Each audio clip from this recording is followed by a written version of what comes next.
आज हिवाळी अधिवेशनाचा पहिला दिवस नागपूर येथे हिवाळी अधिवेशन होत आहे आणि आज मुख्यमंत्री आदरणीय मुख्यमंत्री देवेंद्र फडणवीस साहेब आणि आदरणीय दोन्ही मुख्यमंत्री या कुरघोडीमध्ये आहेत की कसे दोन्ही सभागृहामध्ये विरोधी पक्ष नेता नाही दिला पाहिजे.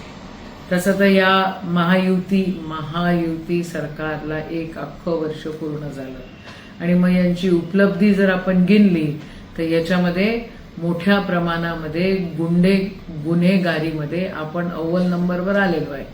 गुंडागर्दी, लोकप्रतिनिधींची दादागिरी, अरेरावीपणा मोठ्या प्रमाणात वाढलेला आहे.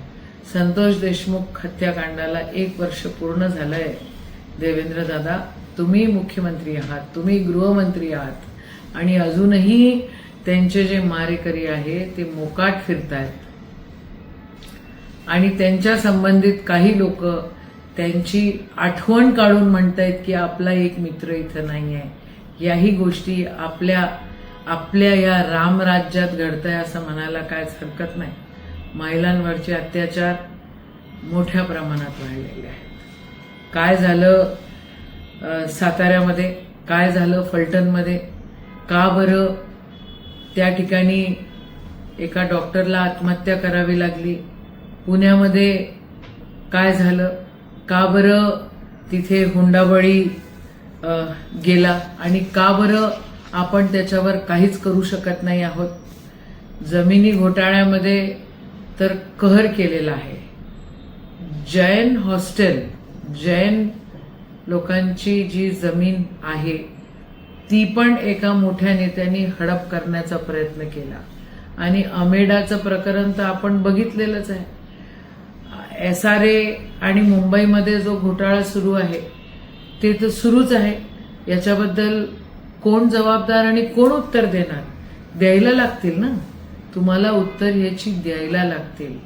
राज्यामध्ये विकासाच्या नावाखाली तुम्ही नुसती गुंडागर्दी करताय, धर्माच्या नावाखाली झाडांची तोड त्या ठिकाणी करतायत आणि अरेरावीनी सगळ्या गोष्टी करून घेतायत.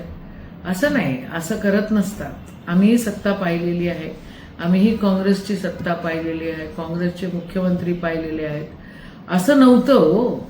या प्रकारे दादागिरी कधी झालेली नाही आणि देवेंद्र दादा तुमच्याकडनं अशी अपेक्षा नाहीये. दादा म्हणतो आम्ही तुम्हाला. ज्या दिवशीपासून आम्ही सभागृहात आलो त्या दिवशीपासून दादा म्हणतोय. तुम्ही काय करताय?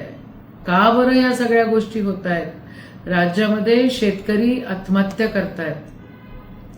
आपण जर मागच्या 10 महिन्याच्या आढावा घेतला तर विदर्भामध्ये 888 शेतकऱ्यांनी त्या ठिकाणी आत्महत्या केली आहे.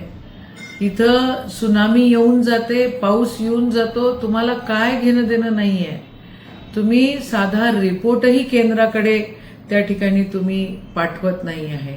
मेळघाटमध्ये मोठ्या प्रमाणात कुपोषण वाढतंय आणि नंदुरबारमध्ये ब्लेड वापरून, बांबू वापरून त्या ठिकाणी महिलांना प्रसूती करावी लागते आहे आणि ह्या सगळ्या गोष्टींचा तुम्ही आवाज उठवलेला मला आठवतोय. मग तुम्ही का हे बघत नाही? बिहारमध्ये 20-21 लोक असूनही तिथं विरोधी पक्ष नेता दिला जातो, पण आपल्या महाराष्ट्रामध्ये त्या ठिकाणी नाही दिल्या जात. लहान मुलींवरचे अत्याचार मोठ्या प्रमाणात वाढत आहेत, महिलांवरचे अत्याचार मोठ्या प्रमाणात वाढत आहेत, गुन्हेगारी, गुंडेगिरी सगळी वाढते आहे. तरी तुम्ही त्या ठिकाणी लक्ष देत नाही आहात आणि विरोधी पक्ष नेता असणं हे लोकशाहीची मागणी आहे. तुम्ही कृपा करून लोकशाहीचा गळा घोटू नका आणि विरोधी पक्ष नेता द्या बाबा. त्या ठिकाणी बॅलन्स करण्यासाठी तुमचं काय चुकत असेल तर मग त्या ठिकाणी विरोधी पक्ष नेत्यांनी जर बोललं तर आपणही सत्ताधारी तुम्ही असताना तुम्ही त्या गोष्टी बॅलन्स करू शकाल. कृपा करून तुम्ही एका पक्षाचे मुख्यमंत्री म्हणून राहू नका, तुम्ही महाराष्ट्राचे मुख्यमंत्री म्हणून राहा, अशी आज हिवाळी अधिवेशनाच्या पहिल्या दिवशी मी तुम्हाला विनंती करते आणि थांबते. जय हिंद, जय महाराष्ट्र.